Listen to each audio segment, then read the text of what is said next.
चमकीली आत्मा, एक रहस्यमय कहानी। बहुत समय पहले की बात है।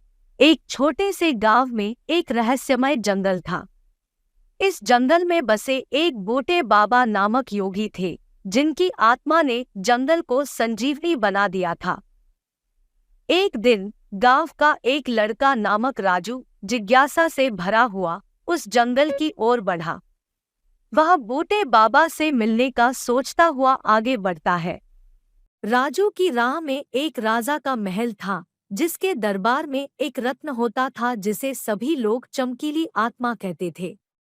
इस रत्न का असलीता यह था कि जिसे भी यह देखता, वह उसकी इच्छा को पूरा करने में समर्थ हो जाता।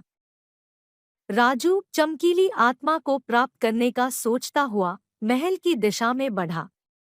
पहले कई कदम चलने के बाद राजू को एक रहस्यमय बाबू मिलता है, जिसने कहा, तुम्हें चमकीली आत्मा प्राप्त करने के लिए 3 कठिनाइयां पार करनी होंगी। राजू उत्साहित होकर पहली कठिनाई की ओर बढ़ता है। उसे एक महाराजा के पास पहुंचना होता है, जो एक अद्भुत प्राणी को नियंत्रित कर रहा था। बाबू का उपदेश था, सहानुभूति और दया के बिना इसे प्राप्त करना असंभव है। राजू धीरे धीरे प्राणी के दरबार में पहुंचता है और उसके दिल में सहानुभूति की भावना पैदा होती है। प्राणी अचानक शांत हो जाता है और राजू अद्भुत प्राणी से मिलता है। बाबू सिपाही का रूप धारण करके राजू को दूसरी कठिनाई की ओर भड़काता है, जो एक समझदार राजा के पास जाने की थी। बाबू की सलाह थी, समझदारी का सीधा मार्ग भूलाओ नहीं और खुद को धोखे से बचाओ। राजू राजा के दरबार में पहुंचता है और राजा उससे एक सवाल पूछता है। राजू विचलित होता है, परंतु धीरे धीरे उसे सही उत्तर मिलता है। राजा खुश होकर एक मौनी ब्राह्मण को राजू के सामने लाता है, जिसके हाथ में चमकीली आत्मा होती है।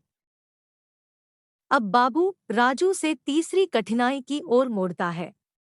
वह बताता है, तुम्हें अपनी ईमानदारी और निष्ठा का परीक्षण पास करना होगा। राजू को यह सुनकर हैरानी होती है, लेकिन बाबू उसे आत्मविश्वास दिलाता है। राजू चमकीली आत्मा को प्राप्त करने के लिए ब्राह्मण के सामने खड़ा होता है। ब्राह्मण एक बड़े संगीत सभा का आयोजन करता है और राजू से कहता है, तुम्हें सभी के सामने गाना गाना होगा और अपनी ईमानदारी से सबको प्रभावित करना होगा। राजू संगीत सभा की ओर बढ़ता है और अपनी आत्मविश्वास से सभी को चौंका देता है। उसकी मधुर स्वरों ने सभी को मोहित कर लिया। ब्राह्मण खुश होकर राजू को चमकीली आत्मा सौंपता है। राजू बूटे बाबा के पास लौटता है और बाबू बोलते हैं, तुमने सच्ची निष्ठा और ईमानदारी से अपना लक्ष्य प्राप्त किया है। चमकीली आत्मा तुम्हारी सेवा के लिए उपलब्ध है। राजू चमकीली आत्मा के साथ गांव लौटता है और लोगों की मदद करने में इसका उपयोग करता है। उसकी सफलता ने गांव को समृद्धि और शांति दी, जिसने लोगों को सच्चे आत्मनिर्भरता का सिखाया। इस रूप कथा का समापन होता है, लेकिन यह जंगल और उसकी रहस्यमय दुनिया का अद्वितीय सानिध्य सुनने वालों को हमेशा चुनौतीपूर्ण और प्रेरणादायक रहेगा।